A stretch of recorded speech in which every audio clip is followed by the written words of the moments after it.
So for the past 2 weeks, I have been studying the role of a parent in a child's education. And I chose this topic because I think it is something that I really could have benefited from, is if my parents would have done a better job helping me with school. And I have 3 main points, and that is introducing learning in your home, and then we're going to talk about how to be your child's coach after he gets into elementary school and starts school. And then third, I'm going to talk to you about applying for college and helping your child do that. So for the first thing is introducing learning in your home. And when you do that, it's important to find your child's interest and help them explore the interest. Now, according to PBS.org, they say that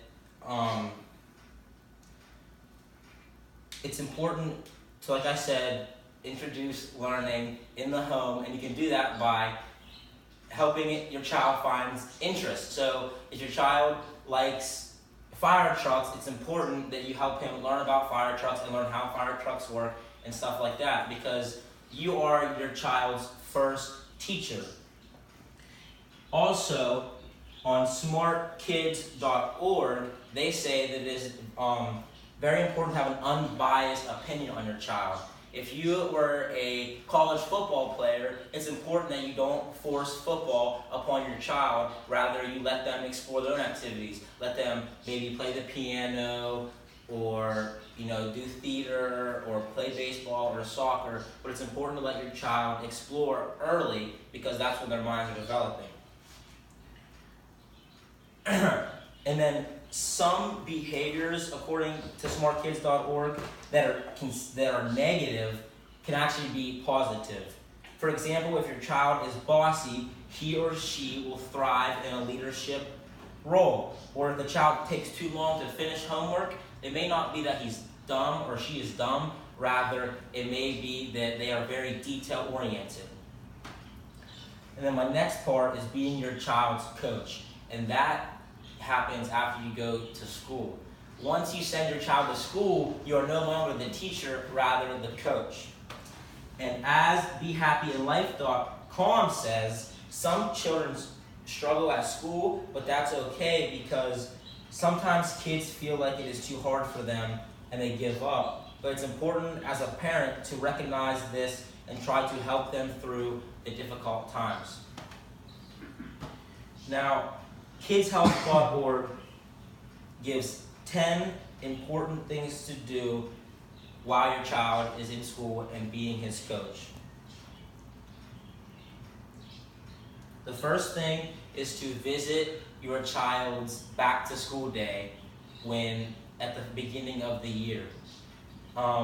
This is important because you meet teachers, meet expectations, stuff like that. And then the second tip they give you is visit the school and the website. There you can find school calendars, contact information, stuff like that for important test dates. The third tip that they give you is sending your child to school ready to learn. And they tell you to do this by starting off in the morning with a healthy breakfast. It's important for your child to eat in the morning before they go to school, because that way they'll be energized and prepared to learn. The fourth step they give you is to teach organization skills, and that might be hard. Like, how do you teach your child organization skills, because they're so at the elementary level? But when it comes to school, you can teach organization skills by keeping an assignment book or a planner inside the house, so that way you can always be on top of their schoolwork. The next step is study skills, and study skills can be very overwhelming for young children, so they might give up easily. And as a parent, you must know when your child has a test, so you can help them study. And this was a big thing for me when I was little. My parents never knew when I had a test, so I would just push it off and study till the last minute. But then down the road, when I get into high school and college, it really came back to bite me in the butt. So it's important that you teach study skills early when they're a very young age. The sixth step that they teach you, or they say that you should know, is to know the disciplinary policies. And this is important because you have to be able to know what the school expects, and you have to show your child that you will support the school with their disciplinary actions.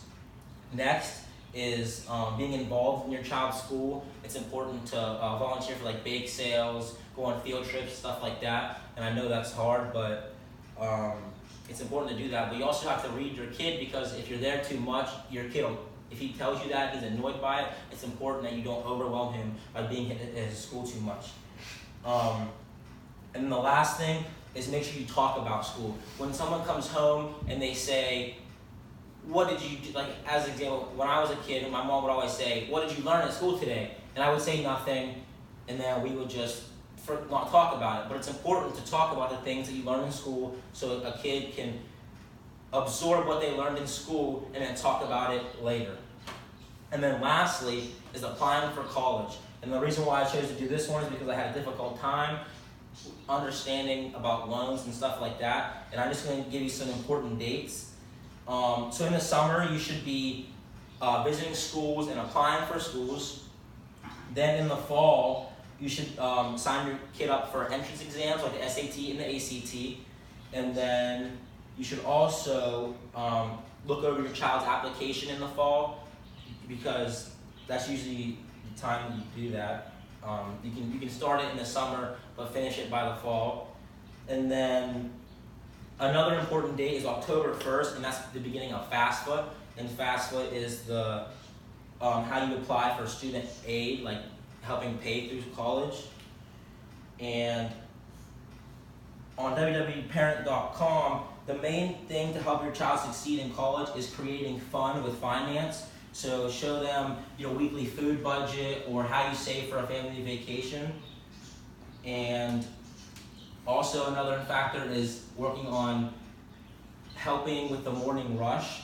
And that is, you can help your child manage this by having them have their book bag ready or their clothes out in the morning. So now that I've covered those three important things, your child should be prepared to succeed in college. And if you slack off with your child's education as they are younger, it's really going to come back to hurt them later on in the future. Thank you.